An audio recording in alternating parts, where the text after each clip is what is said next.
Alright guys, you're going to have to take my word for this because I'm not going to show you where I'm at, but I'm about 30 feet from my vehicle right now. Just want to show you a little bit about what I was talking about. You don't have to always travel real deep to kill deer. Just look for the right places. But I'm going to show you this. We're going to walk from here just straight on up to the camera so you'll be able to see it. You may hear some traffic coming by. So let's run up here and check this camera out right quick.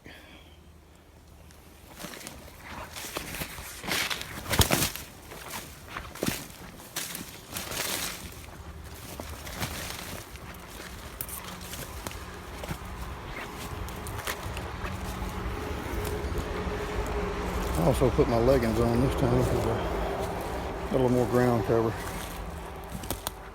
Some of these snakes are hard to see, but I haven't seen one yet. But I know guys that seen several in one day. But I'll just let you see what we're walking in here. It's not real bad, but I want you to look at the height of this stuff in here compared to me. You know, you can see it over my shoulder here. It's over my head, but it don't have to be real thick stuff. It just needs to be enough cover that the deer feel safe to walk in.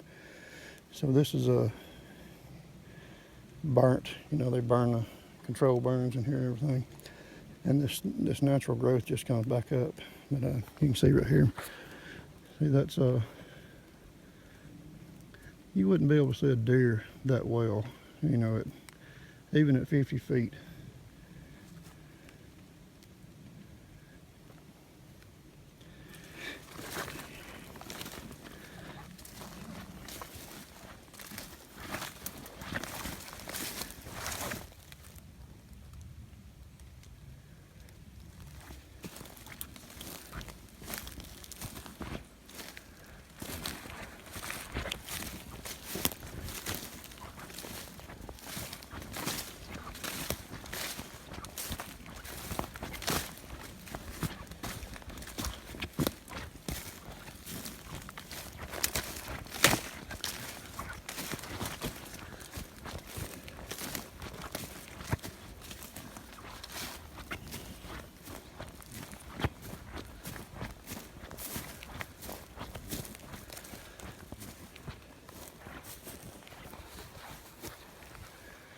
It actually opens up some right here in this one spot, but you kind of get the idea. And then plus we got this one hardwood hollow here. It's going right up through here as deer feed in. But they can feed in all this stuff. Again, I put my cameras up high. This is an old burnt tree. There's the camera.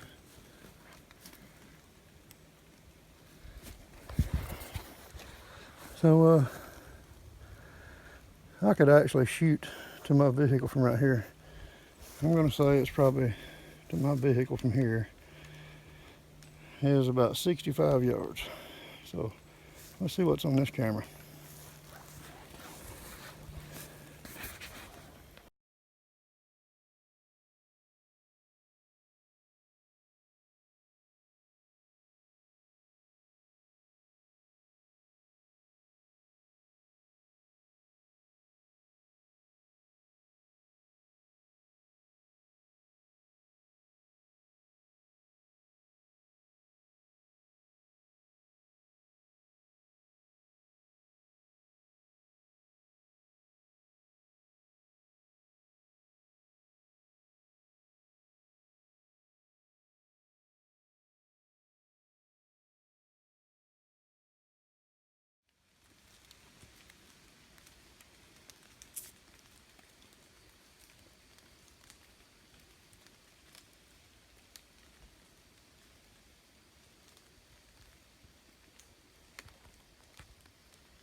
Well, welcome back to AWF Outdoors. It's raining today. This is just a few days after the last video I posted of me being out there and having the bucks walk up on me. But right here behind me, last year I got that, I actually had myself and another guy aged the buck that I killed last year here. This is public land again, but it was 5-year-old deer, 5.5, whatever you want to call it. But anyway, I was actually sitting right up here on top of this ridge, sitting right up here. There's a big hollow that goes back up through that way that's full of acorns, big hardwood trees, all type of acorns. I got a swamp right here in front of me. You've seen on the first of this video. Then right here behind me, I've got this big ridge that goes across over here. It's just a big ridge. But anyway, it's younger pines. You can see what they look like in it. And I was in here last year and brought a buddy over here. Throw a shout out to my buddy Chad. But anyway, he sat up here on the hill and hunted and saw plenty of deer here coming through this bottom. And it's one of my favorite places to hunt during doe days. So I put him there. I went on around, did some scouting and stuff, and ran across some good buck sign. And so for the first 5 days, I just hunted around this area and let him sit here in the best spot. But I ended up killing, I think I killed 5 deer that week in this general location within a mile of here. And but I found that buck sign up there on top of this ridge, and it was some looked like a mature deer, a lot of scrapes and rubs. So the whole time I'm down here hunting for does, I'm actually trying to pattern this buck to see where he's at. So anyway, we hunted that 5 days, and then I skipped a day, and I come back down here one evening with my son-in-law, just showing him the area we're riding through, and we had about 45 minutes to hunt, and he said, well, we might as well hunt while we're here. So I set him up over there where I thought the buck was going to come out on the other side of the rub line. And I said, well, I'll just come back and sit on top of the ridge here. Lucky me, right here, coming out of this hollow here, I can see up in it, this 5-year-old 8-point walked right out on me. I mean, but like I said, he had a rub line up here going back and forth on that ridge, and he just happened to come out this end of it instead of going the other way. So yeah, like I said, this has always been my doe killing place, you know, during doe days. So that'll kind of give you a hint of where I'm at.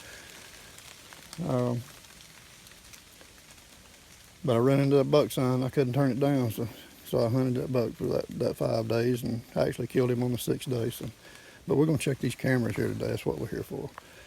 I'm actually going to pull my cameras out of the woods for this year, and I've got 2 right here set up on a couple different trails, and I'll be sharing the pictures with you. Whatever's in there, I'll post them on this video. I'm not going to be checking them, you know, live on film here, but you'll see it in the video. So let's grab this first camera off here, and then I'll walk around and show you a little bit on where the other camera is. I'm covering 2 different trails here, and they really walk a lot of different places. Not really good defined trails, but this, where I've got them at, is the closest I can narrow them down to. So we're gonna get this camera off here, and I'll start this video, which you'll never notice, and you know, I'll just cut it and put it back together. But I'll show you a little bit about where the second camera's at. But this right here is what it looks like right here at this camera. So there's the old road bed right here that's following along this swamp, and I've got my camera. I don't like putting them down low. I know some people do, but I usually reach up high as I can. And then ain't no telling how many pictures of us we've got on there already. Then I just take a stick, like probably most people, and then angle it back to where I want.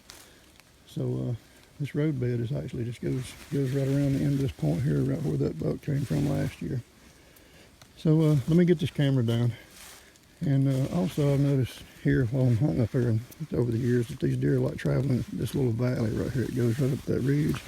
It goes straight up to that rub line that I found. So let me get this camera, and I'll start this back up whenever I get this off.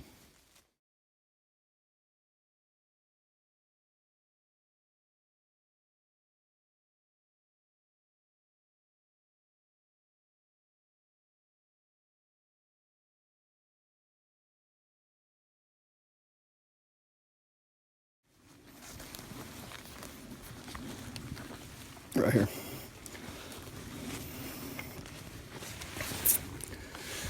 So let me get this camera here off, and we'll see y'all when I get this video edited.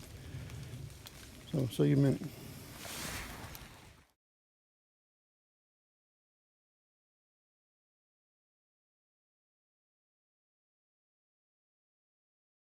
Hit the subscribe button. Follow Old Man along this year. I'm just going to record, try to record what I do and how I do things, and maybe some whys, and just give you an idea of what I do every year. And the good Lord has blessed me to be able to get back to walking and get back out here, and I do give him all the glory for that. And for the ones that don't know, I was in the granite business for 35 years, and I messed up my back really bad. Over the last few years, I got to where it was putting me in bed. But a couple of years ago, I was in bed close to 6 months without walking. And the good Lord got me back on my feet again. So that's a huge blessing He gave me to just be able to get back out here. I mean, it's, I don't even want to talk about it too much because it gets emotional, but I give Him all the glory. So thank y'all for following along. Hit the subscribe button and the little bell so you get notified. And just keep up with me this year, and we'll see what we can see out here in this beautiful wilderness, man. I do hunt a lot of national forests.